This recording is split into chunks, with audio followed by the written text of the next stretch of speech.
জয় শ্রীহরি। প্রথমেই ভগবত কথা প্রেমী সকল শ্রোতাবৃন্দকে জানাই আমার সশ্রদ্ধ প্রণাম। সুপ্রিয় শ্রোতাবৃন্দ, শ্রী শৌনক ঋষির প্রশ্নে সুতনন্দন উগ্রশ্রবা আস্তিক মুনির যে চরিতকথা কীর্তন করেছিলেন তা অতি মনোরম এবং আস্বাদনীয়। তাই আসুন আজ আমরা সেই আস্তিক মুনির চরিতকথা শ্রবণ করব সম্পূর্ণ বিস্তারিতভাবে। তাতে আমাদের সর্প জন্ম বৃত্তান্ত, গরুড়ের জন্ম বৃত্তান্ত, সমুদ্র মন্থন এবং রাজা জনমেজয়ের সর্পযজ্ঞের কারণও জানা হয়ে যাবে। এবং সুতনন্দন উগ্রশ্রবা বলছেন, যিনি আস্তিক চরিত্র পাঠ এবং শ্রবণ করেন তার আর সর্পভয় থাকে না, কারণ আস্তিক মুনির প্রতি এমনই বর রয়েছে সর্পদের। যারাই আস্তিক মুনির কাহিনী অবগত হবেন বা আস্তিক মুনিকে স্মরণ করবেন তারা সর্বদাই সর্পভয় থেকে মুক্ত থাকবেন। তাই আসুন আর দেরি না করে শুরু করছি আস্তিক মুনির চরিত। সবাইকে খুব মনোযোগের সহিত শ্রবণ করার অনুরোধ রইল। তার আগে অমৃত কাদম্বিনী চ্যানেলটি সাবস্ক্রাইব না করলে এখনই সাবস্ক্রাইব করুন আর নিত্য ভক্ত ভগবানের বিবিধ কথা শ্রবণ করুন। হরি ওম তৎসৎ। নারায়ণম নমস্কৃত্য নরম চৈব নরোত্তমম দেবীং সরস্বতীং ব্যাসং তত জয়মতদীরয়েৎ। মহাভারতের এই পরম পবিত্র কথা উচ্চারণ করার পূর্বে আমি পরমেশ্বর ভগবান নারায়ণ, সর্বশ্রেষ্ঠ মানব নরনারায়ণ ঋষি নামক ভগবত অবতার বিদ্যাদেবী সরস্বতী এবং ব্যাসদেবকে আমার সশ্রদ্ধ প্রণতি নিবেদন করি। ওম নমো ভগবতে বাসুদেবায়। শ্রী শৌনক জিজ্ঞাসা করলেন, হে সুতনন্দন উগ্রশ্রবা, আপনি আমাকে আস্তিক ঋষির কথা বলুন, যিনি জনমেজয়ের সর্পযজ্ঞে নাগরাজ তক্ষককে রক্ষা করেছিলেন। আপনার মুখনিসৃত ভাষা অত্যন্ত মধুর এবং শ্রুতিনন্দন। আপনি আপনার পিতার উপযুক্ত পুত্র, তার মতো করে আমাদের সব বুঝিয়ে বলুন। উগ্রশ্রবা বললেন, আয়ুষ্মান, আমি আমার পিতার কাছে আস্তিকের কথা শুনেছি, আপনাদের সেই কথাই বলছি। সত্যযুগে প্রজাপতি দক্ষের দুটি কন্যা ছিল, তাদের নাম কদ্রু এবং বিনতা। কশ্যপ ঋষির সঙ্গে তাদের বিবাহ হয়। কশ্যপ পত্নীদের উপর সন্তুষ্ট হয়ে বললেন, তোমরা যা চাও বলো। কদ্রু বললেন, আমার যেন 1000 তেজস্বী নাগপুত্র হয়। আর বিনতা বললেন, তেজস্বিতা বল ও বিক্রমে কদ্রুর পুত্রের চেয়েও শ্রেষ্ঠ আমার যেন 2টি পুত্র হয়। কশ্যপ বললেন, তাই হবে। দুজনেই খুব খুশি হলেন। গর্ভাবস্থায় সাবধানে থাকতে বলে কশ্যপ ঋষি বন গমন করলেন। যথাসময়ে কদ্রু 1000 এবং বিনতা 2টি ডিম্বকোষ প্রসব করলেন। ধাত্রীরা সেগুলি উষ্ণ পাত্রে যত্ন করে রাখল। 500 বছর পূর্ণ হলে কদ্রুর 1000 পুত্র জন্ম নিল, কিন্তু বিনতার পুত্র ডিম্বকোষ থেকে বের হলো না। বিনতা অসহিষ্ণু হয়ে একটি ডিম হাত দিয়ে ভেঙে ফেললেন। সেই ডিমটিতে শিশুর অর্ধ শরীর পরিপুষ্ট হলেও নিচের অর্ধাংশ পুষ্ট হয়নি।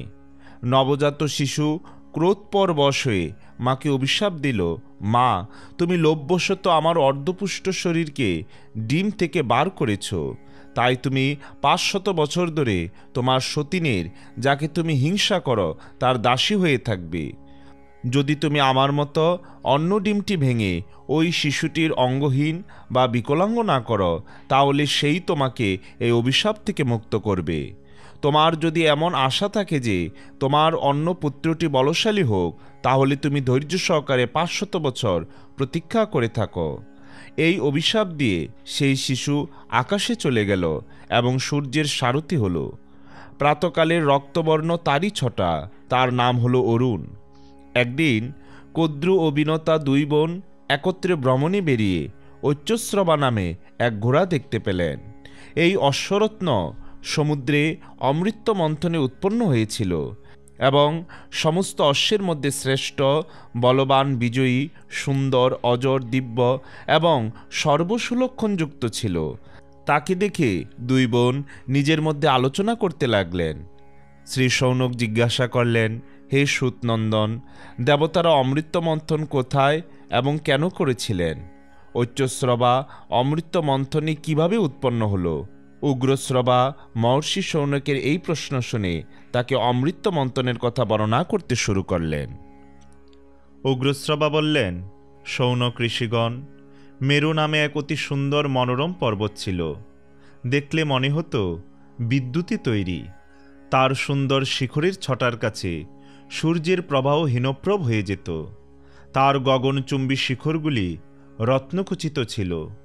তারই একটি শিখরে দেবগণ একত্রিত হয়ে অমৃত প্রাপ্তির জন্য পরামর্শ করছিলেন। ভগবান নারায়ণ এবং প্রজাপতি ব্রহ্মাও সেখানে উপস্থিত ছিলেন। নারায়ণ বললেন, দেবতা এবং অসুর মিলিতভাবে সমুদ্র মন্থন করুক, এই মন্থনের ফলে অমৃত লাভ হবে। দেবতারা নারায়ণের পরামর্শ অনুসারে মন্দার পর্বতটি তোলার চেষ্টা করলেন। এই পর্বত মেঘের ন্যায় উচ্চ শিখরযুক্ত, 11,000 যোজন উচ্চ, নিচেও তেমনি তার ব্যাপ্তি।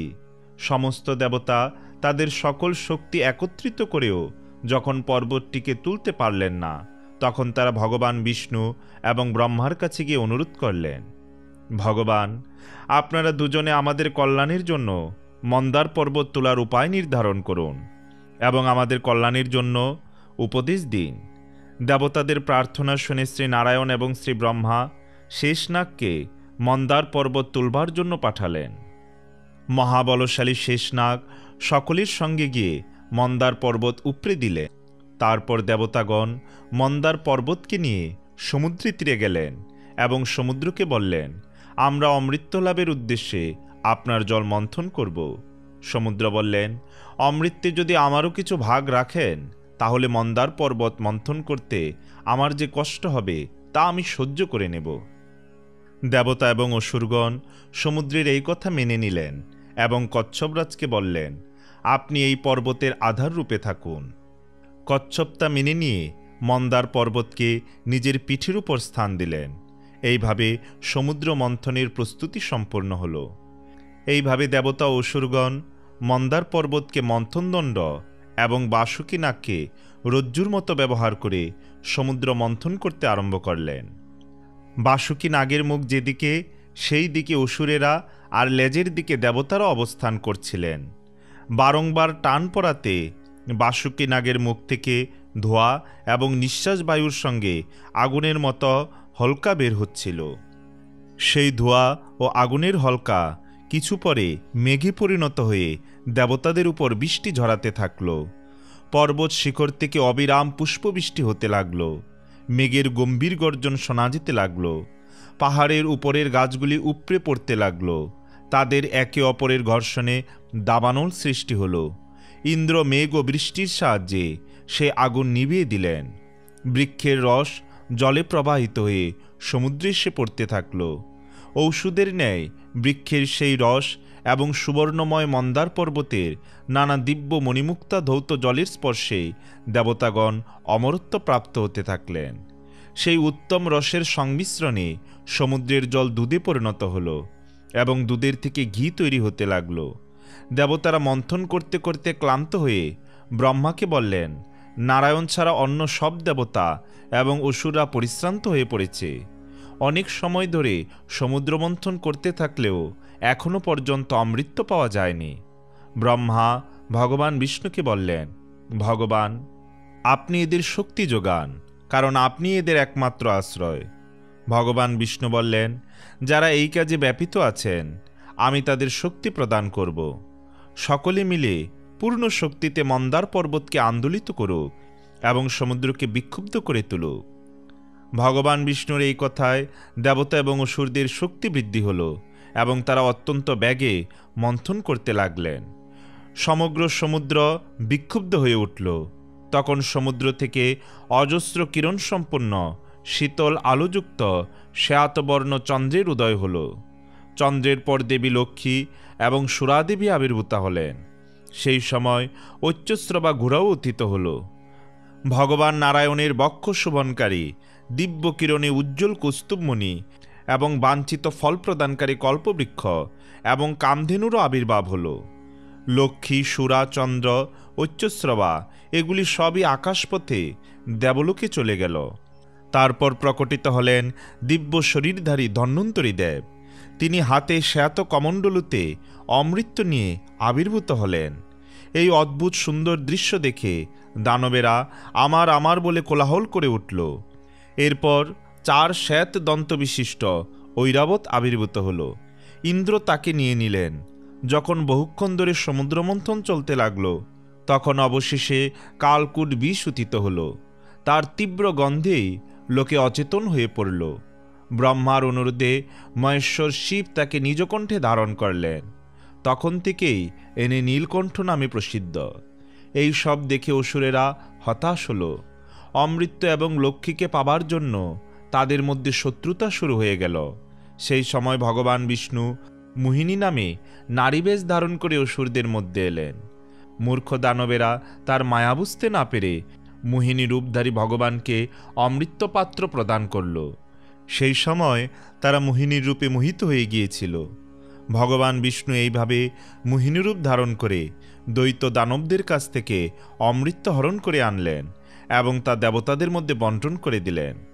সেই সময় রাহু নামক এক অসুর দেবরূপ ধারণ করে দেবতাদের মধ্যে থেকে অমৃত পান করছিল। কিন্তু অমৃত তার কণ্ঠ পর্যন্ত পৌঁছাবার আগেই সূর্য এবং চন্দ্র তাকে চিনে ফেললেন। ভগবান বিষ্ণু অতি সত্বর তার চক্র দ্বারা রাহুর মাথা দেহ থেকে আলাদা করে দেন। পর্বত শিখরের মতো বৃহদাকার রাহুর মস্তক আকাশে উঠে গর্জন করতে লাগল, আর তার দেহটি পৃথিবীতে পড়ে সমস্ত কিছু কম্পিত করে ছটফট করতে লাগল। তখন থেকেই রাহু চন্দ্র ও সূর্যের স্থায়ী শত্রু হয়ে বিরাজ করতে লাগল।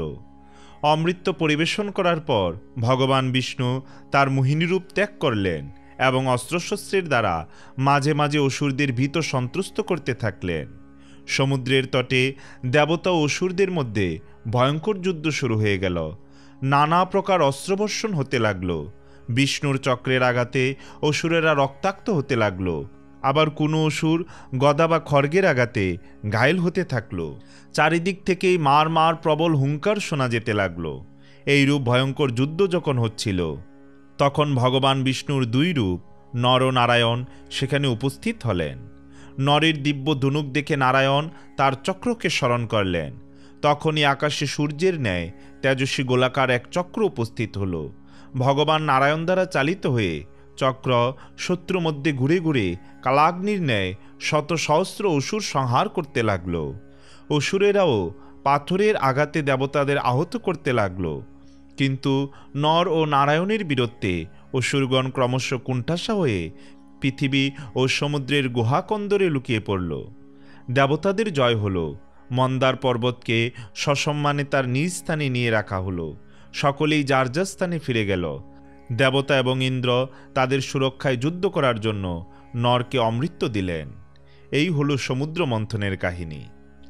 উগ্রশ্রবা বললেন, হে সৌনক ঋষিগণ, অমৃত মন্থনের কথা, যাতে ঐচ্যশ্রবা ঘোড়ার উৎপত্তির কথা বলা হয়েছে, তা আপনাদের শুনিয়েছি। এই ঐচ্যশ্রবা ঘোড়াকে দেখে কদ্রু বিনতাকে বললেন, বোন, তাড়াতাড়ি বলো যে এই ঘোড়া কি রঙের। বিনতা বললেন, বোন, এই অশ্বরাজ সাদা রঙের। তোমার কি রং বলে মনে হয়? কদ্রু বললেন, ঘোড়ার রং সাদাই, কিন্তু এর লেজটি কালো রঙের। এসো, এই ঘোড়া নিয়ে আমরা বাজি ধরি। যদি তোমার কথা ঠিক হয় তাহলে আমি তোমার দাসী হয়ে থাকব, আর আমার কথা ঠিক হলে তুমি আমার দাসী হবে।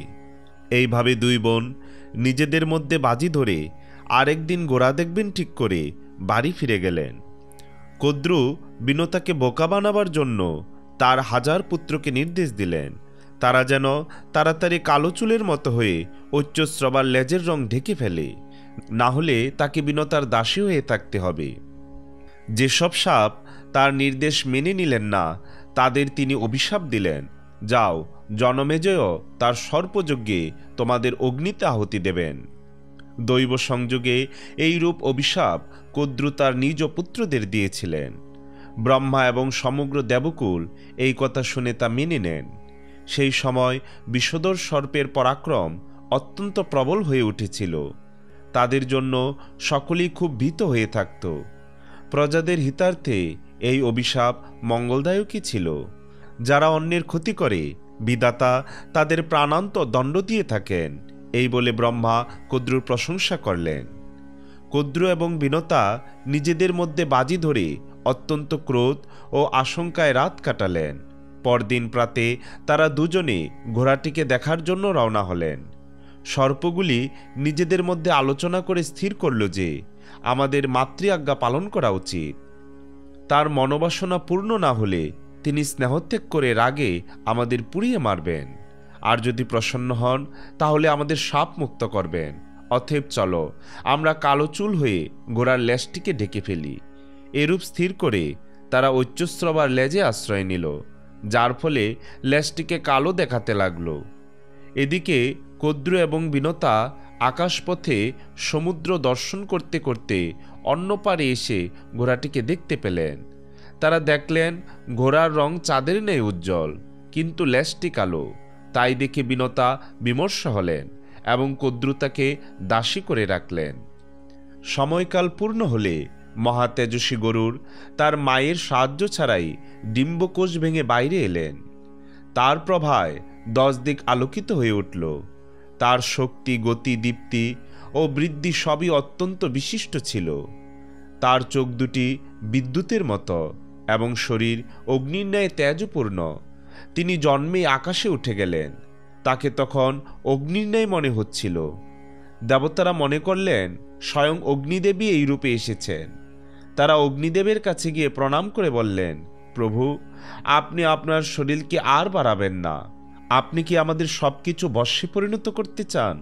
দেখুন, আপনার এই মূর্তি আমাদের দিকে অগ্রসর হয়ে আসছে। অগ্নিদেব বললেন, দেবগণ, এটি আমার মূর্তি নয়। উনি হলেন বিনতানন্দন পরম তেজস্বী পক্ষীরাজ গরুর।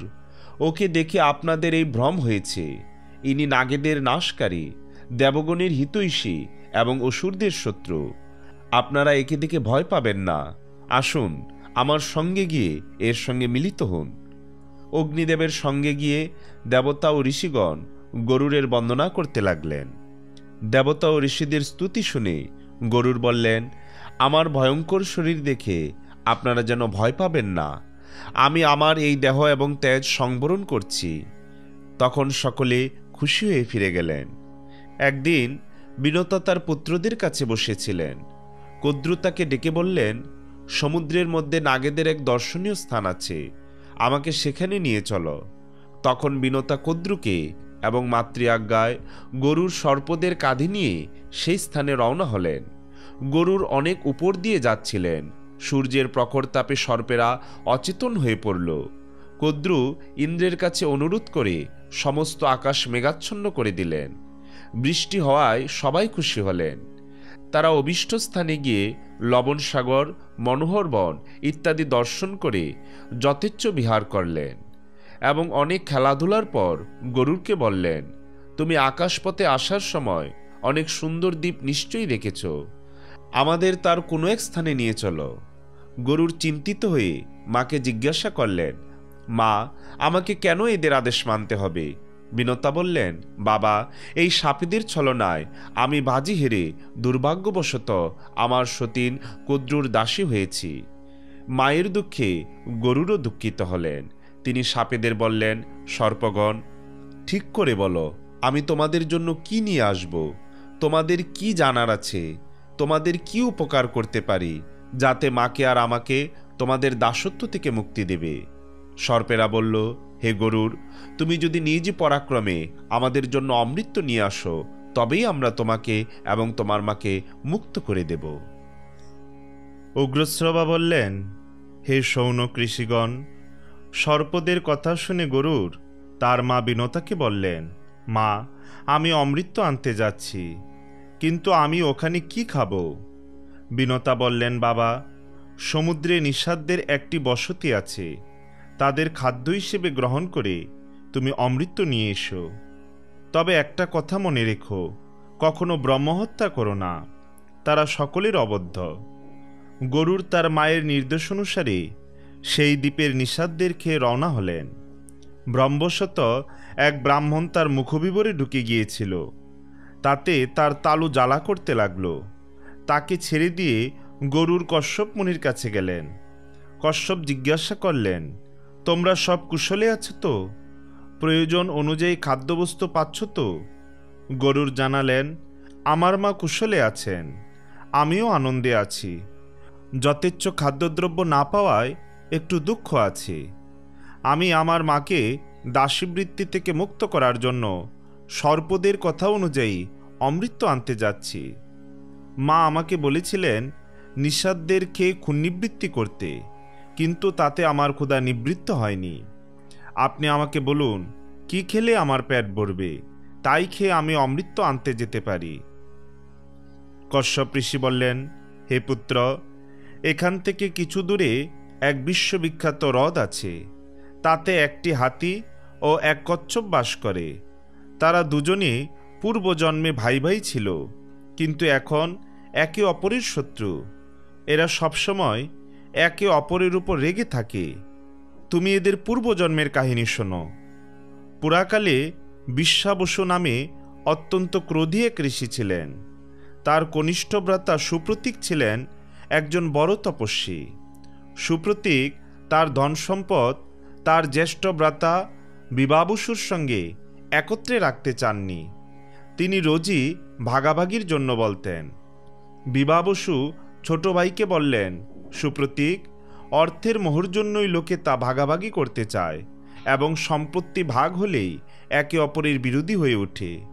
শত্রুরা তাদের সঙ্গে পৃথকভাবে বন্ধুত্ব স্থাপন করে ভাই ভাই শত্রুতা লাগিয়ে দেয়। তাদের মনে শত্রুতার বীজ রোপণ করে বন্ধু সেজে থাকা এই সব শত্রুরা শত্রুতা বাড়িয়ে তোলে। পৃথক হওয়ার ফলে শীঘ্রই তাদের অধপতন হয়, কারণ তখন তারা আর একে অপরের মর্যাদা এবং সৌহার্দ্যের দিকে নজর দেন না। সেই জন্য সৎ ব্যক্তিগণ ভাইদের পৃথক হওয়াকে ভালো বলে মনে করেন না। যেসব ব্যক্তি গুরু এবং শাস্ত্র উপদেশের দিকে দৃষ্টি না দিয়ে একে অপরকে সন্দেহের দৃষ্টিতে দেখেন, তাদের বশে রাখা কঠিন। তুমি এই তিনটি কারণের জন্যই পৃথক হতে চাও, সুতরাং তুমি হাতি হয়ে জন্মগ্রহণ করবে। সুপ্রতীক বললেন, ঠিক আছে, আমি হাতি হলে তুমিও কচ্ছপ হয়ে জন্মাবে।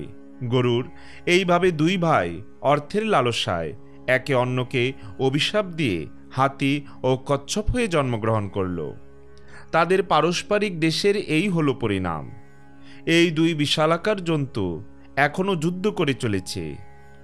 হাতি 6 যোজন উচ্চ আর 12 যোজন লম্বা, কচ্ছপ 3 যোজন উচ্চ এবং 10 যোজন ব্যাপী গোলাকার। এই দুজনেই দুজনের প্রাণ হরণ করতে চায়।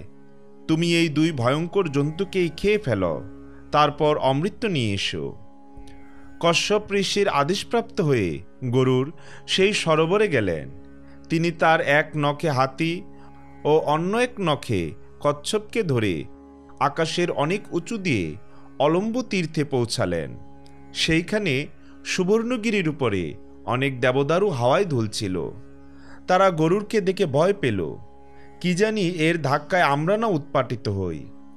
তাদের ভীত হতে দেখে গরুর অন্নপথ দিয়ে গেলেন। এদিকে এক বৃহদাকার বটবৃক্ষ ছিল।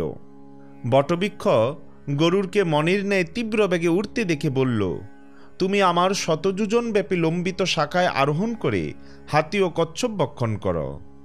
গরুর যেই শাখাটির উপর বসেছেন তৎক্ষণাৎ সেই শাখাটি মর্মর শব্দ করে ভেঙে পড়তে লাগলো। গরুর পড়ে যেতে যেতে সেই শাখাটি ধরে নিলেন এবং আশ্চর্য হয়ে দেখলেন এবং বালখিল্য নামক ঋষিগণ সেই শাখা ধরে মাথা নিচের দিকে করে ঝুলে আছেন। গরুর ভাবলেন, শাখাটি যদি নিচে পড়ে যায় তাহলে এই ঋষিদের মৃত্যু হবে। তিনি তাড়াতাড়ি তার ঠোঁট দিয়ে ডালটি ধরে নিলেন আর হাতি ও কচ্ছপকে নখে ধরে উড়তে লাগলেন। কোথাও বসার জায়গা না পেয়ে তিনি উড়তেই থাকলেন, আর তার উড়ার বেগে পাহাড়ও কাঁপতে লাগলো। বালখিল্য ঋষিদের উপর স্নেহবশত তিনি কোথাও না বসে উড়তে উড়তে গন্ধমাদন পর্বতে গেলেন। তাকে সেই অবস্থায় দেখে কশ্যপ ঋষি বললেন, হঠাৎ করে যেন কোনো সাহস দেখাতে যেও না। সূর্যকিরণ পান করে তপস্যা করছেন যেসব বালখিল্য ঋষি, তারা যেন ক্রুদ্ধ হয়ে তোমাকে ভস্ম করে না ফেলেন। গরুরকে এই কথা বলে কশ্যপ ঋষি তপসিদ্ধ বালখিল্য ঋষিদের কাছে অনুরোধ জানালেন, হে তপোদনগণ, গরুর প্রজাদের হিতার্থে এক মহৎ কাজ করতে চায়, আপনারা ওকে অনুমতি দিন। বালখিল্য ঋষিগণ তার অনুরোধ স্বীকার করে বটবৃক্ষের শাখা পরিত্যাগ করে তপস্যা করার জন্য হিমালয়ে চলে গেলেন। গরুর তখন সেই শাখাটি ফেলে দিয়ে পর্বত শিখরে বসে হাতি ও কচ্ছপ ভক্ষণ করলেন। খাওয়া শেষ করে গরুর পর্বতের সেই শৃঙ্গ থেকেই আরও উপরে উঠতে লাগলেন। সেই সময় দেবতারা দেখলেন তাদের ওখানে ভয়ঙ্কর উৎপাত শুরু হয়েছে। দেবরাজ ইন্দ্র বৃহস্পতির কাছে গিয়ে বললেন, ভগবান, এখানে নানা প্রকার ঝামেলা কেন হচ্ছে? এমন কোনো শত্রু দেখছি না যে আমাকে হারাতে পারে। বৃহস্পতি বললেন, ইন্দ্র, তোমার অপরাধ ও প্রমাদবশত এবং মহাত্মা বালকিল ঋষিদের তপের প্রভাবে বিনতানন্দন গরুর এখানে আসছেন অমৃত নিয়ে যাওয়ার জন্য। তিনি আকাশে স্বচ্ছন্দে বিচরণ করতে পারেন এবং ইচ্ছা অনুসারে রূপ ধারণ করতে পারেন। ইনি নিজ শক্তি দ্বারা অসাধ্য সাধন করতে সক্ষম। তার অমৃত হরণ করার যথেষ্ট শক্তি আছে। বৃহস্পতির কথা শুনে ইন্দ্র অমৃত রক্ষাকারীদের সতর্ক করে বললেন, দেখো, পরম পরাক্রমশালী পক্ষীরাজ গরুর অমৃত নিয়ে যাওয়ার জন্য এখানে আসছেন। সাবধানে থেকো, তিনি যেন অমৃত নিয়ে যেতে না পারেন। ইন্দ্রসহ সমস্ত দেবতা অমৃত রক্ষা করার জন্য সেটিকে ঘিরে রইলেন। গরুর সেখানে পৌঁছলে তার পাখার হাওয়ায় এত ধুলো উড়ল যে সব দেবতার চোখ ধুলোয় বন্ধ হয়ে গেল। ধুলোয় ঢেকে গিয়ে তারা একেবারে কিংকর্তব্য বিমূঢ় হয়ে পড়লেন। চোখ খারাপ হয়ে যাওয়ায় রক্ষকেরা ভয় পেয়ে গেলেন। তারা কিছুক্ষণ পর্যন্ত গরুরকে দেখতেই পেলেন না। সমস্ত স্বর্গ বিক্ষুব্ধ হয়ে উঠল। ঠোঁট এবং ডানার আঘাতে দেবতাদের শরীর জর্জরিত হয়ে গেল। ইন্দ্র বায়ুকে নির্দেশ দিলেন, তুমি এই ধুলোর পর্দা সরিয়ে দাও, এসব তোমার কাজ। বায়ু ইন্দ্রের নির্দেশ পালন করলেন। চারিদিক আবার পরিষ্কার হলে দেবগণ গরুরকে আঘাত করতে লাগলেন। গরুর উড়তে উড়তে গর্জন করতে লাগলেন এবং তাদের আঘাত সহ্য করে অনেক উপরে উঠে গেলেন। দেবতাদের শস্ত্রাঘাতে গরুর একটুও বিচলিত হননি। তিনি তাদের আক্রমণ বিফল করে নিজ ঠোঁট ও পাখার আঘাতে দেবতাদের শরীর ক্ষতবিক্ষত করে রক্তাক্ত করে দিলেন। দেবতারা ভীত হয়ে চারিদিকে ছড়িয়ে পড়লেন। এরপর গরুর ক্রমশ অগ্রসর হয়ে দেখলেন অমৃতের চারিদিকে আগুন জ্বলছে। গরুর তখন নিজ শরীরে ৮,১০০ মুখ সৃষ্টি করে বহু নদীর জল সেই সব মুখে পান করলেন। তারপর অগ্নির উপর দিয়ে উড়ে গেলেন। সেই জলে অগ্নি শান্ত হলে তারপর নিজ শরীর ক্ষুদ্র করে এগিয়ে গেলেন। উগ্রশ্রবা বললেন, সূর্যের কিরণের মতো উজ্জ্বল এবং সুন্দর দেহ ধারণ করে গরুর সবেগে অমৃতের স্থানে প্রবেশ করলেন। সেখানে গিয়ে দেখলেন অমৃতের কাছে এক লৌহচক্র নিরন্তর ঘুরে যাচ্ছে। তার ধারগুলি তীক্ষ্ণ এবং তাতে বহু অস্ত্র সন্নিবেশিত হয়ে রয়েছে। সেই ভয়ঙ্কর চক্র সূর্য এবং অগ্নির ন্যায় প্রভা সম্পন্ন। সেটি অমৃত রক্ষা করার জন্য নিযুক্ত ছিল। গরুর সেই চক্রের মধ্যে প্রবেশ করার রাস্তা খুঁজতে লাগলেন। তিনি নিজ দেহ অত্যন্ত ছোট করে মুহূর্তের মধ্যে চক্রের একটি ফাঁক দিয়ে ভেতরে ঢুকে গেলেন। ভেতরে গিয়ে তিনি দেখলেন দুটি ভয়ঙ্কর বিষধর সর্প অমৃত রক্ষায় নিযুক্ত। তাদের জিভ এবং চোখ লকলক করছে, শরীর আগুনের মতো দীপ্যমান। তাদের দৃষ্টিতেই যেন বিষ ঝরে পড়ছে। গরুর ধুলো ছুঁড়ে তাদের চোখ বন্ধ করে দিলেন। চঞ্চু এবং ডানার ঝাপটার আঘাতে ক্ষতবিক্ষত করে তিনি অত্যন্ত দ্রুত বেগে অমৃত নিয়ে উড়ে চললেন। তিনি নিজে অমৃত পান করলেন না, আকাশপথে উড়তে উড়তে সর্পদের কাছে চললেন। আকাশপথে তার সঙ্গে ভগবান বিষ্ণুর দর্শন লাভ হল। গরুরের অমৃত পানের লোভ নেই জেনে ভগবান বিষ্ণু অত্যন্ত প্রসন্ন হয়ে বললেন, গরুর, আমি তোমাকে বর দিতে চাই, তোমার ইচ্ছা অনুযায়ী বর নাও। গরুর বললেন, আপনি আমাকে আপনার ধ্বজাতে রাখুন, আর অমৃত পান না করেও আমি যেন অজর অমর হই। ভগবান বললেন, তথাস্তু। গরুর বললেন, আমিও আপনাকে কিছু দিতে চাই, আপনার যা ইচ্ছা চেয়ে নিন। ভগবান বললেন, তুমি আমার বাহন হয়ে থাকো, তাই হবে। এই বলে গরুর তার অনুমতি নিয়ে অমৃত সহ যাত্রা করলেন। এর মধ্যে ইন্দ্রের চোখ খুলল। তিনি গরুরকে অমৃত নিয়ে যেতে দেখে ক্রোধান্বিত হয়ে বজ্র নিক্ষেপ করলেন। গরুর বজ্রাহত হয়েও সহাস্যে কোমল স্বরে বললেন, ইন্দ্র, যার অস্থির দ্বারা এই বজ্র নির্মিত, তার সম্মান রক্ষার্থে আমি আমার একটি ডানা ত্যাগ করছি। তবুও আমি আপনার ধরাছোঁয়ার বাইরে। বজ্রাঘাত আমাকে কোনোভাবে আঘাত দিতে পারেনি। গরুর তার একটি ডানা পরিত্যাগ করলেন। তাই দেখে লোকে অত্যন্ত আনন্দিত হলো। তারা বলতে লাগলো, এই ডানাটি যার, সেই পক্ষীর নাম সুপর্ণ রাখা হোক। ইন্দ্র চমৎকৃত হয়ে ভাবলেন, এই পরাক্রমশালী পক্ষী ধন্য। তিনি গরুরকে ডেকে বললেন, পক্ষীরাজ, আমি আপনার শক্তি সম্পর্কে জানতে এবং আপনার সঙ্গে বন্ধুত্ব স্থাপনে ইচ্ছুক। গরুর বললেন, দেবরাজ, আপনি চাইলে আপনার মধ্যে বন্ধুত্ব বজায় থাকবে। নিজ মুখে নিজের গুণের কথা, বলের প্রশংসা সৎপুরুষের দৃষ্টিতে ঠিক নয়। আপনি আমাকে বন্ধু ভেবে জিজ্ঞাসা করেছেন, তাই আপনাকে জানাচ্ছি যে পর্বত, বন, সমুদ্র সহ সমগ্র পৃথিবী এবং তার উপরে স্থিত আপনাদের আমি নিজের এক ডানাতে উঠিয়ে বিনা পরিশ্রমে উঠতে সক্ষম। ইন্দ্র বললেন, আপনার কথা সম্পূর্ণ সত্য। আপনি আমার ঘনিষ্ঠ বন্ধু হন। আপনার নিজের যদি প্রয়োজন না থাকে তাহলে এই অমৃত আমাদের দিয়ে দিন, কারণ আপনি এই অমৃত যাদের দেবেন তারা আমাদের অনেক কষ্ট দেবে। গরুর বললেন, দেবরাজ, অমৃত নিয়ে যাওয়ার এক বিশেষ কারণ আছে। আমি এই অমৃত কাউকে পান করতে দিতে চাই না। আমি যেখানে নিয়ে গিয়ে এই অমৃত রাখব, আপনি সেখান থেকে এটি তুলে আনবেন। ইন্দ্র অত্যন্ত সন্তুষ্ট হয়ে বললেন, গরুর, আপনি আমার কাছ থেকে খুশিমতো বর প্রার্থনা করুন। তখন গরুরের সর্পদের দ্বারা মাকে দেওয়া কষ্টের কথা এবং তার দুঃখ দুর্দশার কথা মনে পড়ল। তিনি তাই ইন্দ্রের কাছে বললেন, এই বলশালী সর্পগুলি যেন আমার খাদ্য হয়। দেবরাজ ইন্দ্র বললেন, তথাস্তু। ইন্দ্রের কাছ থেকে বিদায় গ্রহণ করে গরুর সর্পদের কাছে এলেন। তার মাও সেখানে ছিলেন। তিনি খুশি ভরে সর্পদের বললেন, এই নাও, আমি তোমাদের জন্য অমৃত নিয়ে এসেছি, কিন্তু তাড়াহুড়া করো না। আমি কুশাসনের উপর এটি রাখছি। তোমরা স্নান করে পবিত্র হয়ে এটি খাবে। এখন তোমাদের কথা অনুসারে আমার মা দাসিত্ব থেকে মুক্তি পেলেন, যেহেতু আমি আমার কথা রেখেছি। সর্পেরা তার কথা মেনে নিল। সর্পেরা যখন আনন্দ সহকারে স্নান করতে গেল, সেই সময় ইন্দ্র অমৃত কলস নিয়ে স্বর্গে চলে গেলেন। স্নান আদি সমাপন করে সর্পেরা ফিরে এসে দেখল অমৃত কলস নেই। তারা বুঝতে পারল যে তারা বিনতাকে দাসী বানাবার জন্য যে কপটতার আশ্রয় নিয়েছিল এ তারই ফল।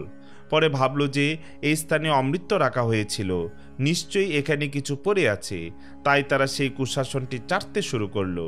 এর ফলে কুশের ধারে তাদের জীব কেটে দুটুকরো হয়ে গেল। অমৃতের স্পর্শে কুশও পবিত্র হয়ে উঠল। গরুর তখন অত্যন্ত আনন্দিত হয়ে মায়ের সঙ্গে বসবাস করতে লাগলেন। তিনি পক্ষীরাজ হলেন। চতুর্দিকে তার কীর্তি ছড়িয়ে পড়ল এবং তার মাও অত্যন্ত সুখী হলেন। শৌনক জিজ্ঞাসা করলেন, হে সুতনন্দন, সর্পেরা যখন জানতে পারল যে মাতা কদ্রু তাদের অভিশাপ দিয়েছেন, তখন তারা তা নিবারণের জন্য কি করল? উগ্রশ্রবা বললেন, সেই সর্পদের মধ্যে শেষনাগও ছিলেন। তিনি কদ্রু ও অন্যান্য সাপেদের ছেড়ে দিয়ে কঠিন তপস্যা শুরু করলেন। তিনি শুধু হাওয়া খেয়ে তার ব্রত পালন করতেন। ইন্দ্রিয়াদি বশীভূত করে গন্ধমাদন, বদ্রিকাশ্রম, গোকর্ণ, হিমালয় ইত্যাদির তরাইয়ে তিনি একান্তে বাস করতেন এবং পবিত্র তীর্থ ও ধাম পরিক্রমা করতেন। ব্রহ্মা দেখলেন শেষনাগের শরীরের মাংস, ত্বক এবং শিরা উপশিরা শুকিয়ে গেছে। তার এই ধৈর্য এবং তপস্যা দেখে তিনি শেষনাগের কাছে গেলেন এবং বললেন, হে শেষনাগ, তুমি তোমার তীব্র তপস্যা দ্বারা প্রজাদের কেন সন্তপ্ত করছো? কি উদ্দেশ্যে তুমি এই ভীষণ তপস্যা করছো? প্রজাদের হিতার্থে কিছু করছো না কেন? তোমার মনের কি ইচ্ছা বলো? শেষনাগ বললেন, ভগবান, আমার ভাইয়েরা সকলেই মূর্খ। আমি তাদের সঙ্গে থাকতে চাই না। আপনি আমার এই ইচ্ছাটি পূর্ণ করুন। এরা একে অন্যের সঙ্গে শত্রুর ন্যায় ব্যবহার করে। বিনতা এবং তার পুত্র গরুরকে এরা হিংসা করে। আমি তাই ওদের থেকে পৃথক হয়ে তপস্যা করছি। বিনতানন্দন গরুরও আমাদের ভাই। আমি তপস্যা দ্বারা এই দেহ ত্যাগ করব, কিন্তু আমার চিন্তা এই যে মৃত্যুর পরেও না আমাকে ওদের সঙ্গে থাকতে হয়।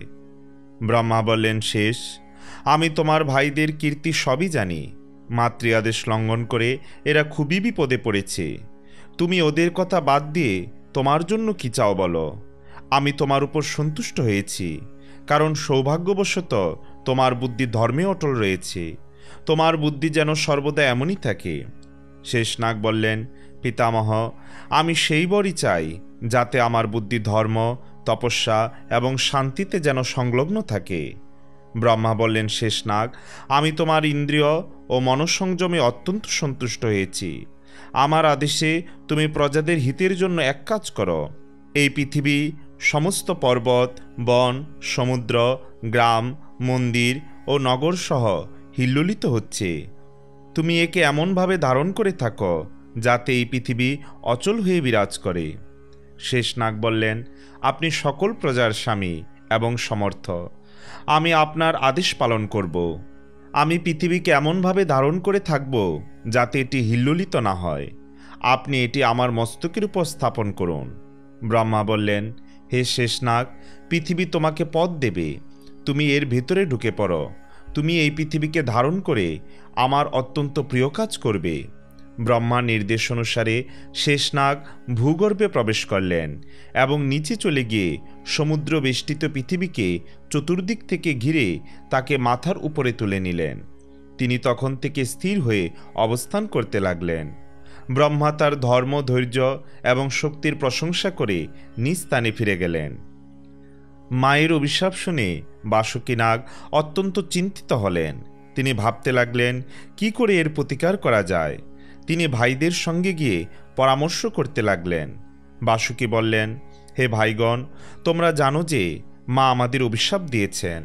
আমাদের ভেবেচিন্তে তার প্রতিকারের উপায় বার করতে হবে। সব অভিশাপের প্রতিকার হতে পারে, কিন্তু মায়ের অভিশাপের কোনো প্রতিকার ভেবে পাচ্ছি না। আমাদের এখন আর সময় নষ্ট করা উচিত নয়। বিপদ আসার আগেই তার উপায় বের করলে কাজ হতে পারে। তখন সমস্ত বুদ্ধিমান ও চালাক সর্পরা ঠিক ঠিক বলে চিন্তা করতে লাগল। কোনো নাগ বলল, চলো আমরা ব্রাহ্মণ সেজে জনমেজয়ের কাছে গিয়ে অনুরোধ করি যেন তিনি এই যজ্ঞ না করেন। কেউ আবার বলল, আমরা মন্ত্রী হয়ে তাকে পরামর্শ দেব যাতে এই যজ্ঞ হতে না পারে। কেউ বলল, তার পুরোহিতকেই ধ্বংসন করব যাতে তিনি মৃত্যুমুখে পতিত হন আর যজ্ঞ বন্ধ হয়ে যায়। ধর্মাত্মা এবং দয়ালু নাগেরা বলল, ছি ছি, ব্রহ্মহত্যা করার কথা ভাবা অত্যন্ত মূর্খতা এবং অশুভ বুদ্ধির পরিচায়ক। বিপদের সময় একমাত্র ধর্মই রক্ষা করে। অধর্মের আশ্রয় নিলে সমস্ত জগতেরই সর্বনাশ হয়। কিছু নাগ বলল, আমরা বৃষ্টি হয়ে যজ্ঞের আগুন নিভিয়ে দেব। কেউ বলল, আমরা যজ্ঞ সামগ্রী চুরি করে নেব। কেউ বলল, আমরা লাখ লাখ ব্যক্তিকে ধ্বংসন করব। সবশেষে সর্পেরা বলল, হে বাসুকী, আমরা সকলে মিলে এর থেকে বেশি আর কিছু ভাবতে পারছি না। এখন আপনি যা ভালো বোঝেন তাড়াতাড়ি করে তাই করুন। বাসুকী বললেন, তোমাদের কোনো পরামর্শই আমার মনোমত নয়। এইসব চিন্তার মধ্যে কোনো সদ্বুদ্ধি নেই। চলো আমরা পিতা কশ্যপের কাছে যাই। তাকে প্রসন্ন করে তার নির্দেশ অনুসারে কাজ করব। আমাদের যাতে মঙ্গল হয় সেইভাবেই কাজ করা উচিত। আমি তোমাদের সকলের চেয়ে বড়, তাই ভালো মন্দের দায়িত্ব আমার। তাই আমি খুব চিন্তায় আছি। এদের মধ্যে এলাপত্র নামে এক নাগ ছিল। সে সব সর্প এবং বাসুকীর আলাপ আলোচনা শুনে বলল, ভাইসব, এই যজ্ঞ বন্ধ করা অথবা জনমেজয়কে রাজি করানো সম্ভবপর নয়। আমাদের ভাগ্যের দোষ ভাগ্যের উপরই ছেড়ে দেওয়া উচিত। অন্যের সাহায্যে কিছু হয় না। এই বিপদ থেকে বাঁচার উপায় আমি বলছি, আপনারা মনোযোগ দিয়ে শুনুন। মা যখন এই অভিশাপ দিচ্ছিলেন, আমি তখন ভয় পেয়ে তার কোলে লুকিয়েছিলাম। সেই ভীষণ অভিশাপ শুনে দেবতারা ভগবান ব্রহ্মার কাছে গিয়ে বললেন, ভগবান, কঠিন হৃদয়া কদ্রু ছাড়া এমন কোনো নারী নেই যিনি নিজ সন্তানকে এইরূপ ভয়ঙ্কর শাপ দিতে পারেন। পিতামহ, আপনি নিজেও তাতে বাধা দেননি, তার কারণ কি? ব্রহ্মা বললেন, হে দেবগণ, সেই সময় জগতে সর্পদের খুব বাড়বৃদ্ধি হয়েছিল। তারা অত্যন্ত রাগী ও বিষধর। প্রজাকুলের হিতের জন্যই আমি কদ্রুকে কোনো নিষেধ করিনি। এই সাপে যে সব ক্ষুদ্রমনা, পাপী এবং বিষধর সর্প আছে তাদেরই নাশ হবে। ধর্মাত্মা সর্পেরা সুরক্ষিত থাকবে। আরেকটি কথা, যাযাবর বংশে জরৎকারু নামে এক ঋষি আছেন। তার পুত্রের নাম হলো আস্তিক। তিনিই জনমেজয়ের এই সর্পযজ্ঞ বন্ধ করতে সক্ষম হবেন। তাতেই ধার্মিক সর্পেরা মুক্তি পাবে। দেবতাদের জিজ্ঞাসার উত্তরে ব্রহ্মা বললেন, জরৎকারু ঋষির স্ত্রীর নামও জরৎকারুই হবে। তার গর্ভে আস্তিক জন্মগ্রহণ করে সর্পদের মুক্ত করবেন। এই জরৎকারু হলেন বাসুকীর ভগ্নী। এইরূপ আলোচনা করে ব্রহ্মা এবং দেবতাগণ নিজ নিজ স্থানে চলে গেলেন। অতএব সর্পরাজ বাসুকী, আমার বুদ্ধিতে আপনার ভগিনী জরৎকারুর সঙ্গে ঋষি জরৎকারুর বিবাহ হওয়া উচিত। তিনি যখন ভিক্ষারূপে পত্নী চাইবেন, তখনই আপনি তার হাতে আপনার ভগিনীকে সমর্পণ করবেন। এই বিপদ থেকে রক্ষা পাওয়ার এটি হলো একমাত্র উপায়। এলাপত্রের কথা শুনে সকল সর্পই প্রসন্ন চিত্তে তা অনুমোদন করল। তখন থেকে বাসুকী অত্যন্ত স্নেহের সঙ্গে ভগ্নীকে প্রতিপালন করতে লাগলেন। তার কিছুদিন পরেই সমুদ্র মন্থন করা হলো, যাতে বাসুকী নাগকে মন্থনরজ্জু করা হয়েছিল। তাই দেবগণ বাসুকী নাগকে ব্রহ্মার কাছে নিয়ে গেলেন এবং এলাপত্র যা বলেছিল সেই কথাই বাসুকীকে জানিয়ে দিলেন। বাসুকী সর্পদের জরৎকারু ঋষির সন্ধানে নিযুক্ত করে বলে দিলেন, যখনই জরৎকারু ঋষি বিবাহ করতে ইচ্ছা করবেন, তখনই তোমরা আমাকে জানাবে। আমাদের কল্যাণের এই হলো একমাত্র উপায়। শৌনক ঋষি জিজ্ঞাসা করলেন, হে সুতনন্দন, আপনি যে জরৎকারু ঋষির নাম বললেন, তার নাম জরৎকারু কেন হলো?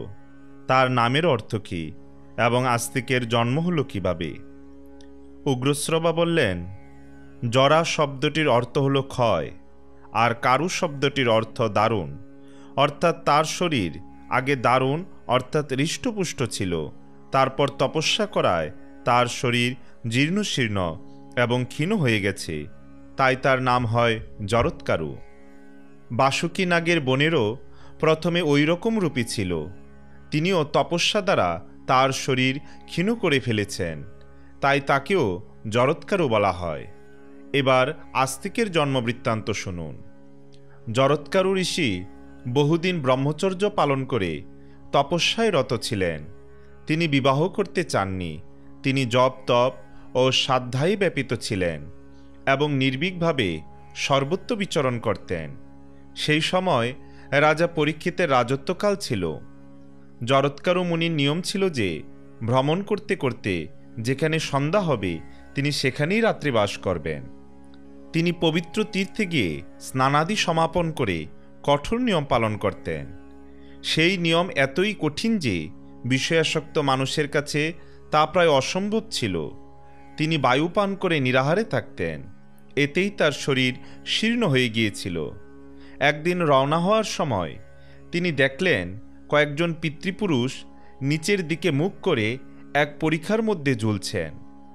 তারা একটি শুষ্ক তৃণ ধরে বেঁচে আছেন, কিন্তু সেই তৃণটিকে একটি ইঁদুর ধীরে ধীরে কাটছে। তারা অনাহারে দুর্বল এবং দুঃখী ছিলেন। জরৎকারু তাদের কাছে গিয়ে বললেন, আপনারা যে তৃণের সাহায্যে ঝুলে রয়েছেন সেটি একটি ইঁদুর কেটে দিচ্ছে। আপনারা কে? এই ঘাসটির মূল কেটে গেলে আপনারা মাথা নিচের দিকে করে পরীক্ষার মধ্যে পড়ে যাবেন। আপনাদের এই অবস্থা দেখে আমি খুব দুঃখবোধ করছি। আমি আপনাদের সেবার জন্য কি করতে পারি? আমার তপস্যার চতুর্থ ভাগ, তৃতীয় ভাগ এবং অর্ধভাগের সাহায্যে যদি এই বিপদ থেকে বাঁচতে সক্ষম হন তাহলে বলুন। আমি একাকী তপস্যার সমস্ত ফল দিয়েও আপনাদের বাঁচাতে চাই। আপনারা আমাকে দয়া করে আদেশ করুন। পিতৃপুরুষেরা বললেন, আপনি একজন বৃদ্ধ ব্রহ্মচারী, আমাদের বাঁচাতে চান, কিন্তু আমাদের এই বিপদ তপস্যার দ্বারা নির্মূল হওয়ার নয়।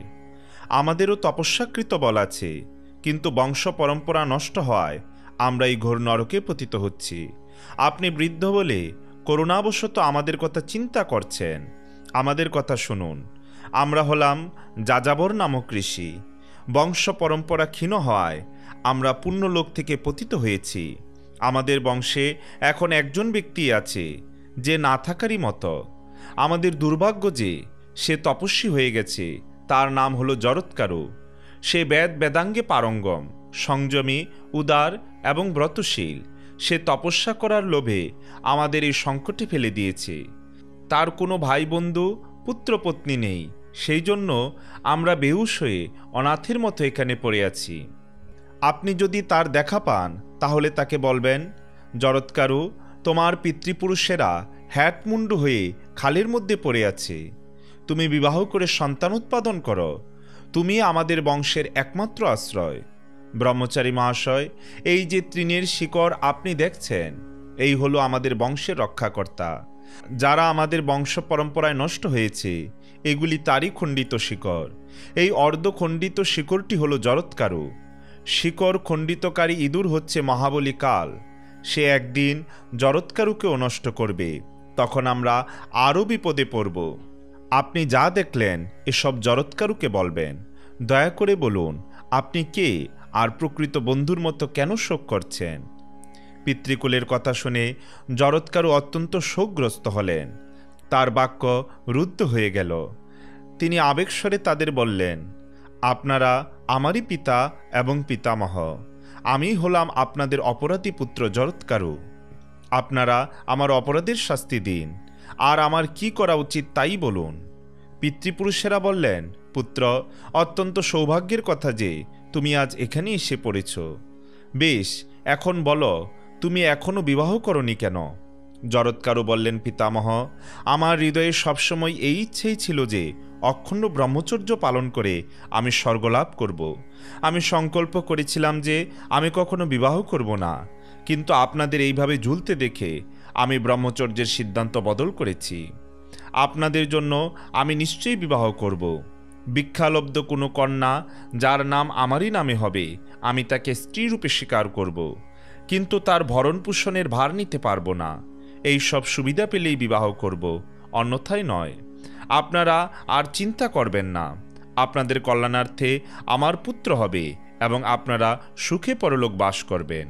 জরৎকারু তার পিতৃকুলকে কথা দিয়ে পৃথিবীতে বিচরণ করতে লাগলেন, কিন্তু একে তো তাকে বৃদ্ধ মনে করে কেউ কন্যা সমর্পণ করতে চাইল না, আর দ্বিতীয়ত তার অনুরূপ কন্যা পাওয়াও যাচ্ছিল না। তিনি হতাশ হয়ে বনে প্রবেশ করে পিতৃপুরুষের হিতার্থে ধীরে ধীরে 3 বার বলতে লাগলেন, আমি একটি কন্যা প্রার্থনা করছি। এখানে যে সব চর অচর গুপ্ত প্রকটিত প্রাণী আছেন, আমার কথা শুনুন। আমি আমার পিতৃপুরুষের দুঃখ দূর করার জন্য তাদের প্রেরণায় একটি কন্যাকে ভিক্ষা চাইছি, যার আমার নামে নাম, যাকে ভিক্ষা হিসেবে আমাকে প্রদান করা হবে এবং যার ভরণ পোষণের ভার আমার উপর থাকবে না, এরূপ কন্যা আমাকে প্রদান করুন।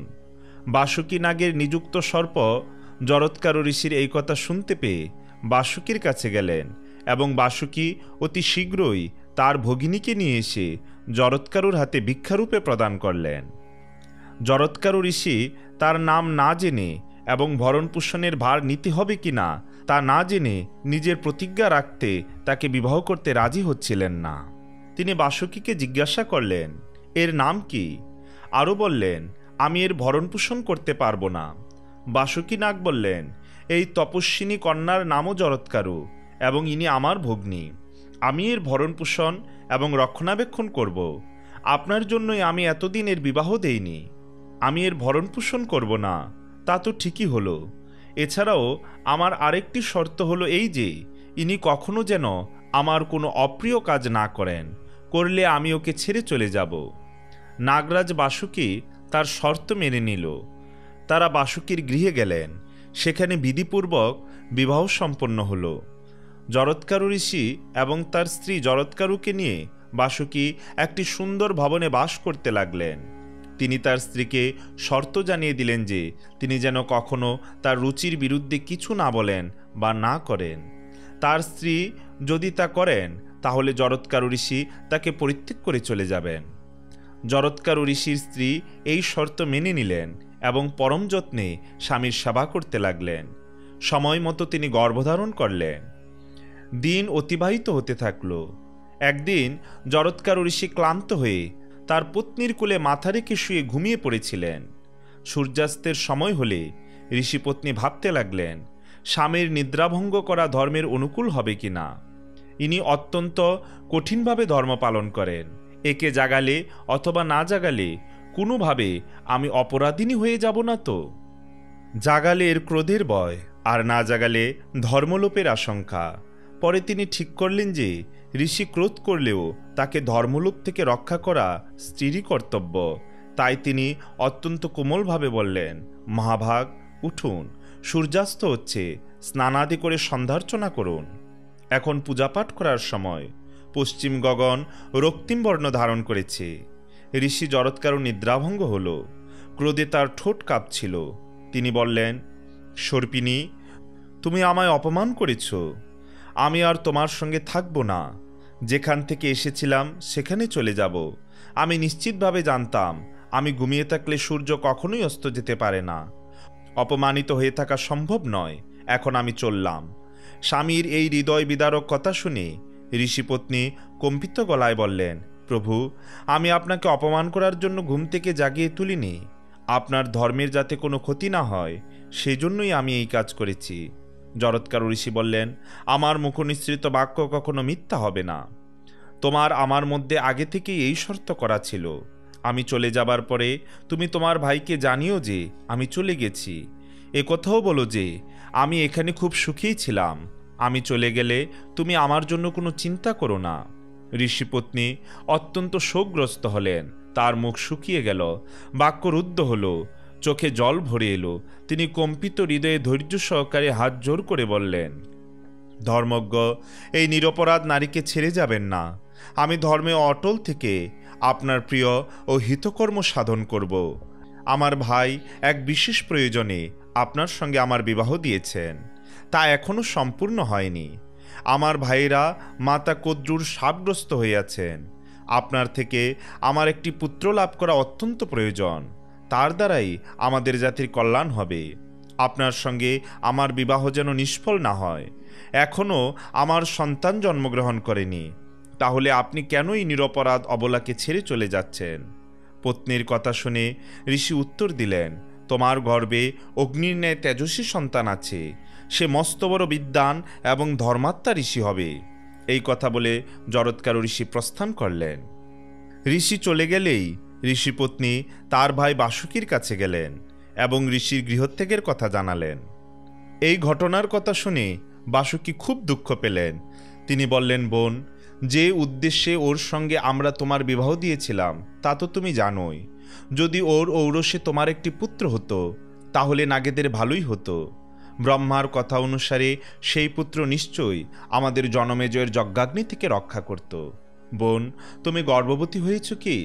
আমরা চাই যাতে তোমার বিবাহ নিষ্ফল না হয়।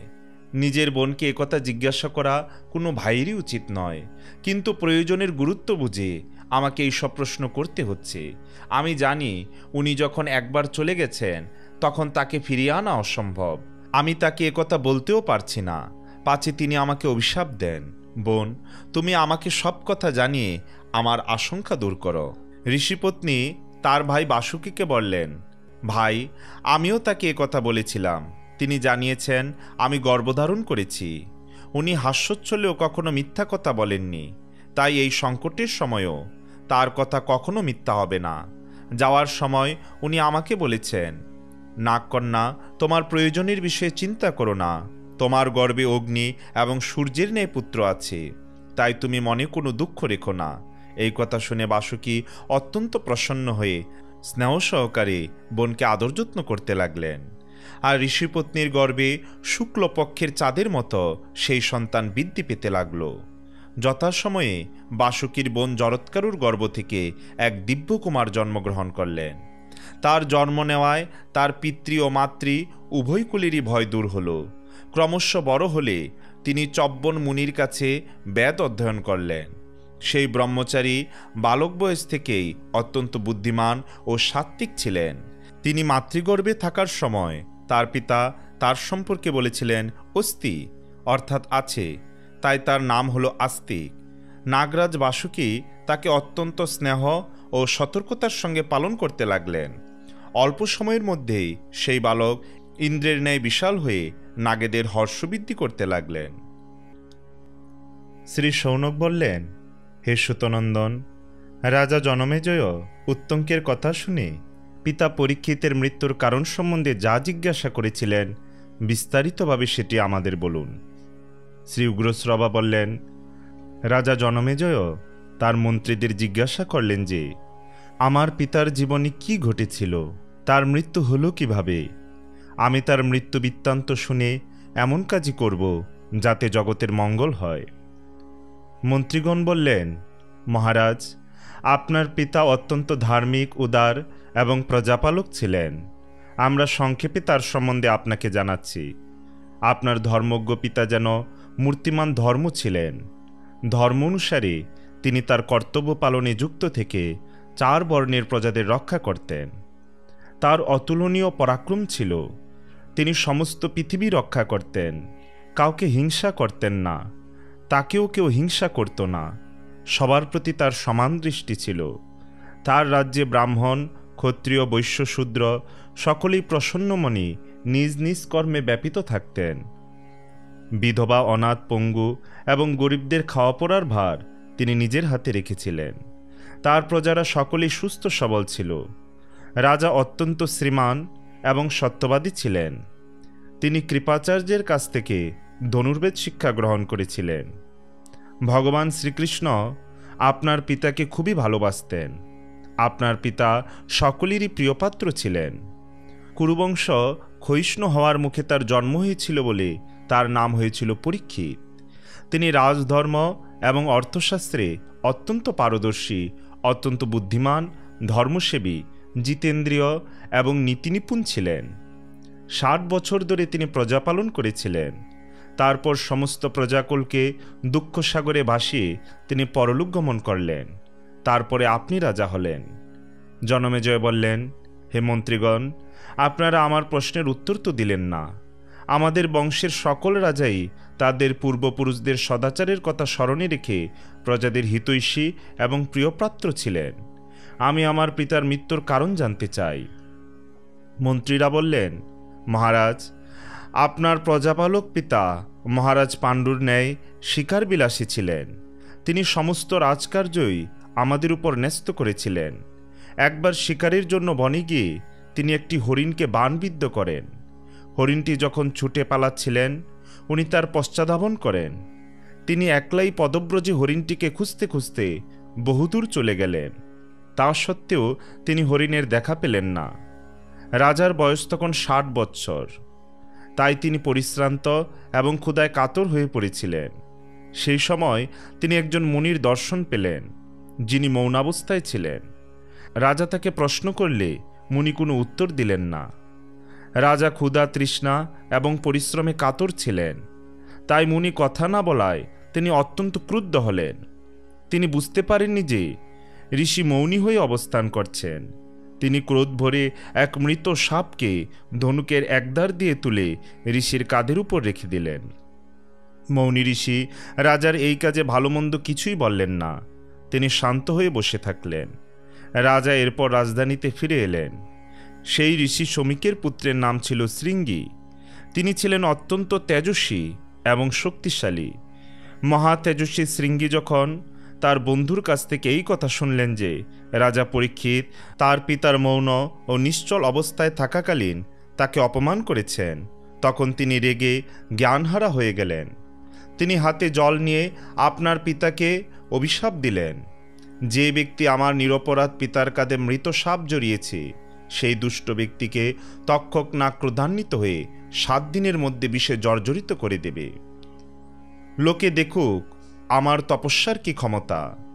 এই সাপ দিয়ে শৃঙ্গী তার পিতার কাছে গিয়ে সব কথা জানালেন। শমিক মুনি এইসব শুনে একটুও খুশি হলেন না। তিনি তখন তার সুশীল ও গুণী শিষ্য গৌরমুখকে আপনার পিতার কাছে পাঠালেন। গৌরমুখ আপনার পিতার কাছে গিয়ে বললেন, হে রাজন, আমাদের গুরুদেব আমাকে আপনার কাছে পাঠিয়েছেন, কারণ ঋষির পুত্র আপনাকে অভিশাপ দিয়েছেন। আপনি যেন সাবধানে থাকেন। তক্ষক নাগ 7 দিনের মধ্যে তার ভয়ঙ্কর বিষে আপনার মৃত্যু ঘটাবে। আপনার পিতা সতর্ক হয়ে রইলেন।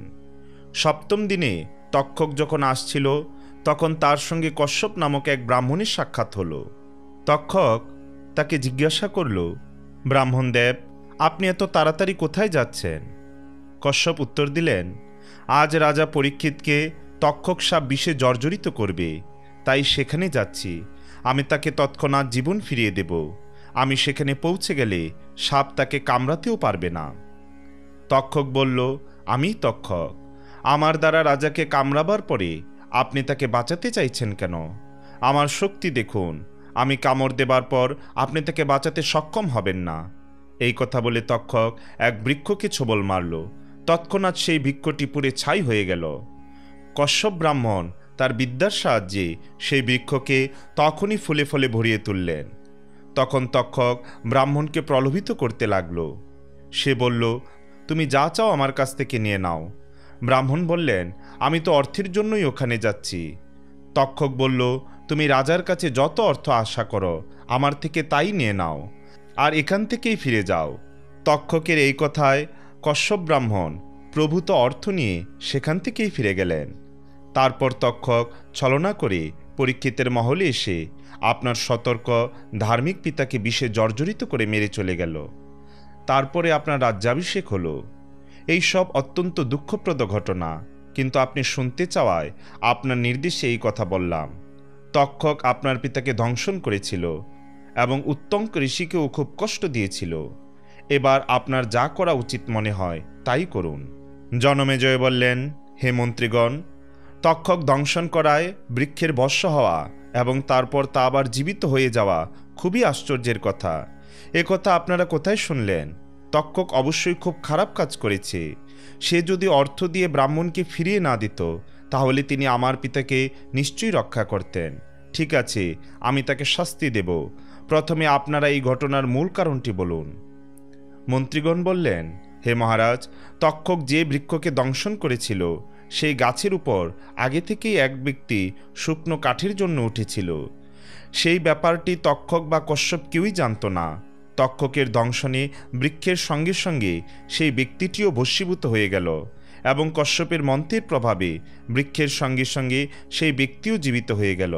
সেই ব্যক্তি তক্ষক ও কশ্যপের সমস্ত কথাবার্তা শুনেছিল এবং পরে সেই আমাদের এই সব কথা জানিয়েছিল।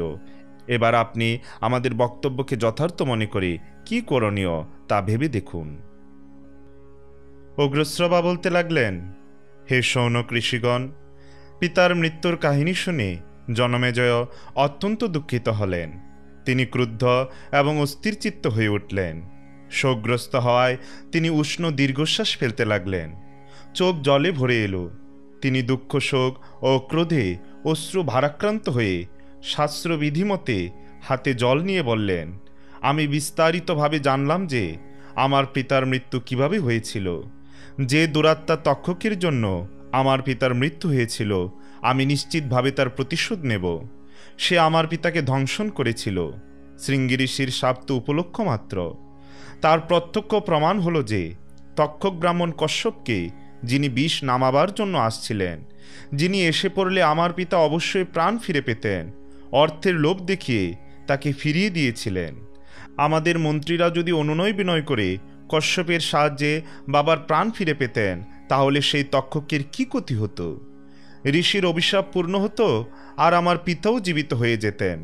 আমার পিতার মৃত্যুর সমস্ত অপরাধী হলো তক্ষকের। তাই আমি আমার পিতার মৃত্যুর প্রতিশোধ নিতে কৃত সংকল্প।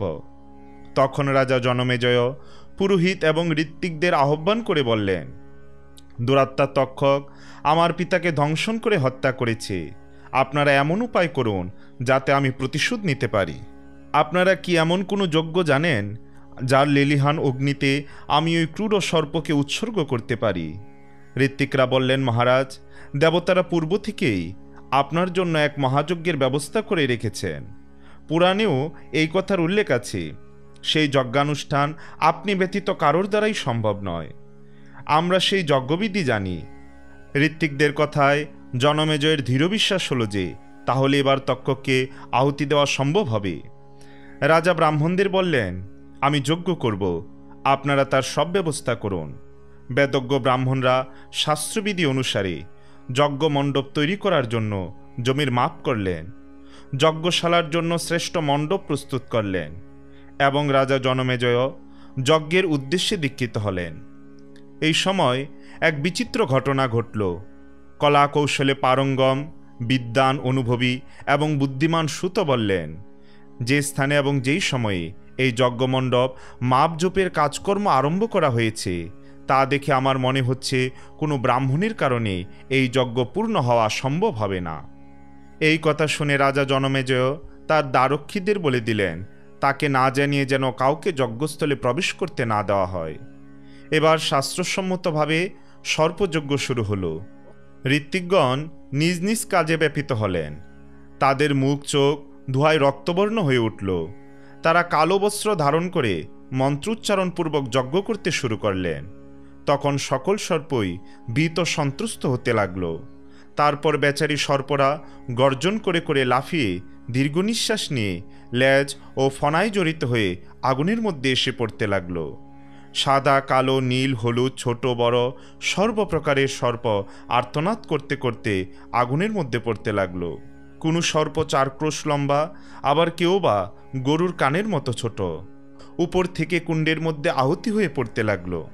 সর্পযজ্ঞের হোতা ছিলেন চব্বন্য বংশীয় চণ্ডভার্গ, কোৎস, উদ্গাতা, জৈমিনী ব্রহ্মা।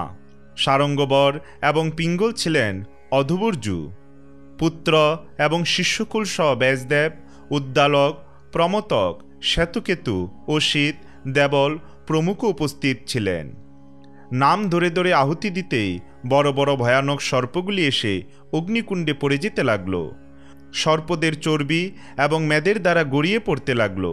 তীব্র দুর্গন্ধ চতুর্দিকে ছেয়ে গেল এবং সর্পদের চিৎকারে আকাশ বাতাস ভরে উঠল। তক্ষকও এই খবর পেল। সে ভীত সন্ত্রস্ত হয়ে ইন্দ্রের শরণাগত হয়ে বলল, দেবরাজ, আমি অপরাধী, ভীত হয়ে আপনার শরণ নিয়েছি, আপনি আমাকে রক্ষা করুন। ইন্দ্র প্রসন্ন হয়ে বললেন, আমি তোমার রক্ষার জন্য আগে থেকেই ভগবান ব্রহ্মার কাছে অভয় বচন নিয়ে রেখেছি। সর্পযজ্ঞে তোমার কোনো ভয় নেই, তুমি দুশ্চিন্তাগ্রস্ত হইও না। ইন্দ্রের কথা শুনে তক্ষক আনন্দিত মনে ইন্দ্রভবনেই বাস করতে লাগল। উগ্রশ্রবা বলতে লাগলেন, জনমেজয়ের যজ্ঞে সর্পদের আহুতি হতে থাকায় অনেক সর্প ধ্বংস হয়ে গেল, সামান্য কিছু বেঁচে থাকল। বাসুকীনাগ এতে বড়ই কষ্ট পেলেন। তার হৃদয় ব্যাকুল হল। তিনি তার ভগিনী জরৎকারুকে বললেন, বোন, আমার সমস্ত অঙ্গ জ্বালা করছে, দিক বিদিক দেখতে পাচ্ছি না, মাথা ঘুরছে, মনে হচ্ছে অজ্ঞান হয়ে যাব, হৃদয় বিদীর্ণ হচ্ছে। আমার মনে হচ্ছে আমি হতজ্ঞান হয়ে ওই লেলিহান আগুনে গিয়ে পড়ব। এই যজ্ঞের উদ্দেশ্যও তো তাই। আমি এই বিপদ থেকে রক্ষা পাওয়ার জন্যই তোমার বিয়ে জরৎকারুর সঙ্গে দিয়েছিলাম। এবার তুমি আমাদের রক্ষা করো। ভগবান ব্রহ্মার কথা অনুসারে তোমার পুত্র আস্তিক এই সর্পযজ্ঞ বন্ধ করতে সক্ষম।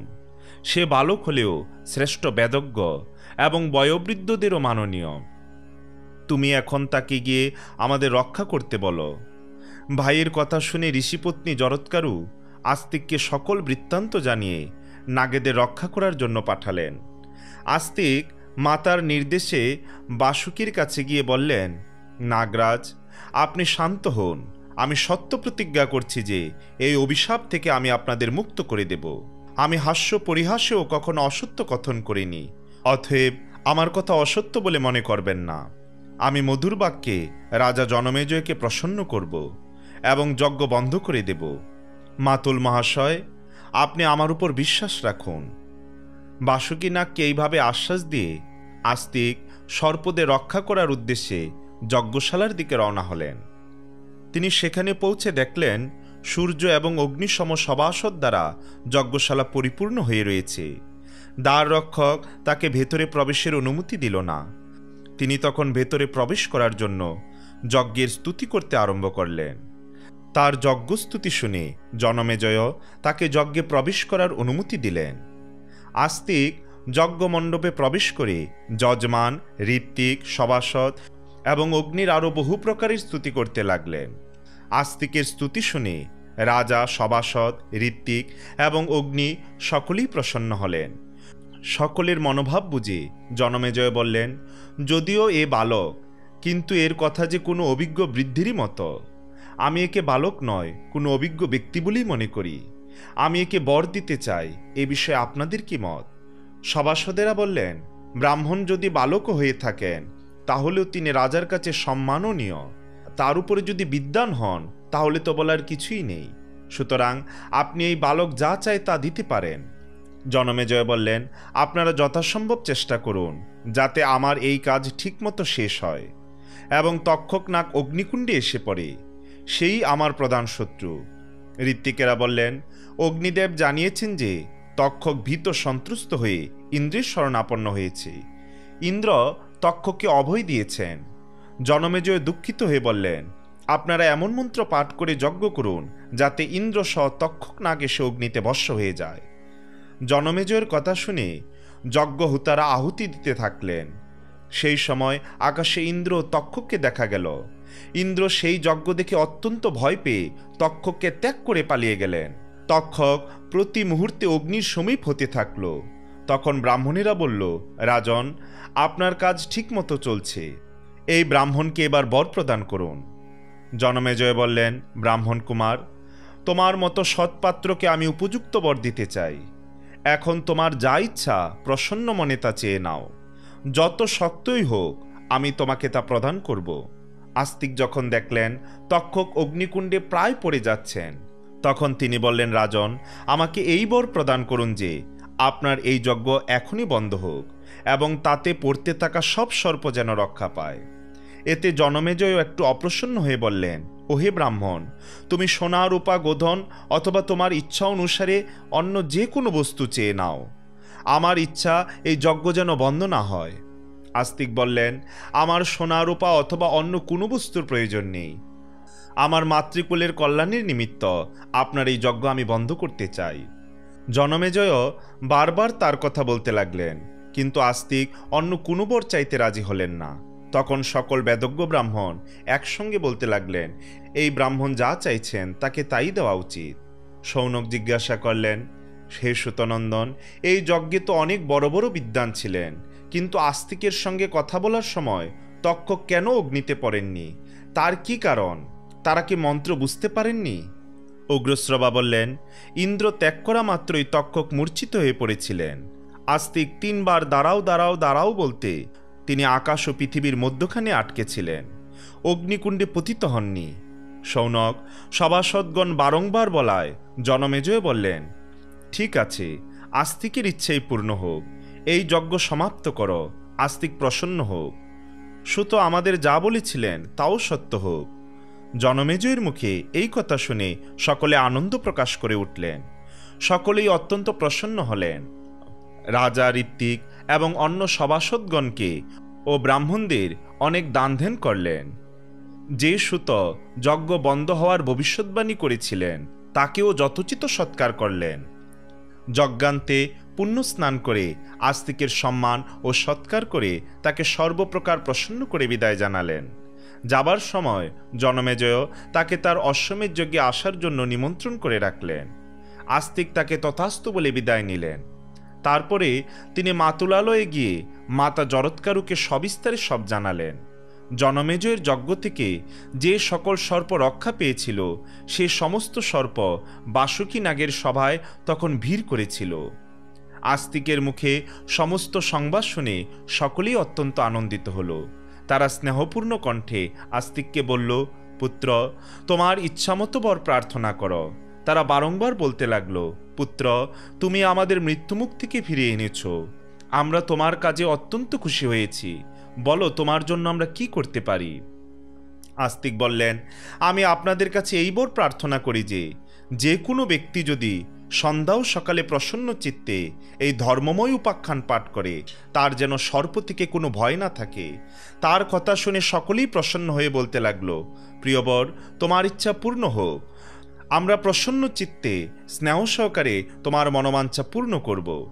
যে ব্যক্তি অসিত, অর্তিমান এবং সুনিত মন্ত্রগুলির মধ্যে থেকে যে কোনো একটিরও দিনে বা রাতে পাঠ করবে তার সর্প হতে কোনো ভয় থাকবে না। সেই মন্ত্রগুলি হলো, ইয়ো জরৎকারো না জাতো জরৎকারো মহায়সাহ আস্তিকঃ সর্পসত্রেভ্যঃ পন্নন জ্ঞান ইহ বরক্ষত তম স্মরন্তম মহাভাগা ন মাম হিংসিতুমর্হত। অর্থাৎ জরৎকারু ঋষির ঔরসে জরৎকারু নামক নাগকন্যার গর্ভে আস্তিক নামে এক যশস্বী ঋষি জন্মগ্রহণ করেছেন। তিনি সর্পযজ্ঞে তোমাদের সকল সর্পকে রক্ষা করেন। হে মহাভাগ্যবান সর্পকুল, আমি তাকে স্মরণ করছি, তোমরা আমাকে ধ্বংসন করো না। দ্বিতীয় মন্ত্রটি হল, সর্পা সর্প ভদ্রম তে গচ্ছ সর্প মহাবিশ জনমেজয়স্য যজ্ঞান্তে আস্তিক বচনম স্মর। অর্থাৎ, হে মহাবিশ্বদর সর্প, তুমি চলে যাও, তোমার কল্যাণ হোক। জনমেজয়ের যজ্ঞের সমাপ্তিকালে আস্তিক যা বলেছিলেন তাই স্মরণ করো। তৃতীয় মন্ত্রটি হল আস্তিকস্য বচঃ শ্রুতা ইহ সর্প ন নিবর্ততে সতদা বিদ্ধতে মূর্ধিনি সিংসা বৃক্ষ ফলম যথা। অর্থাৎ, যে সব সর্প আস্তিকের শপথ বাক্য মেনে ফিরে যাবে না, তার ফনা শিশু বৃক্ষ ফলের ন্যায় শতদা বিভক্ত হবে। ধার্মিক শিরোমণি আস্তিক ঋষি এইভাবে সর্পযজ্ঞ থেকে সর্পদের রক্ষা করেছিলেন। শরীরের প্রারব্ধ পূর্ণ হলে পুত্রপৌত্র রেখে আস্তিক স্বর্গাগমন করেন। যিনি আস্তিক চরিত্র পাঠ ও শ্রবণ করেন তার আর সর্পভয় থাকে না। ওম তৎসৎ ইতি মহাভারতে বর্ণিত আস্তিক মুনির চরিত্র কথা এখানেই সমাপ্ত। সবাইকে পরবর্তী ভিডিও দেখার আমন্ত্রণ রইল। জয় জয় আস্তিক মুনির জয়, জয় জয় আস্তিক মুনির চরিত্র কথা শ্রবণকারী ভক্তবৃন্দের জয়। হরে কৃষ্ণ কৃষ্ণ কৃষ্ণ হরে হরে, হরে রাম রাম রাম হরে হরে। জয় শ্রীহরি।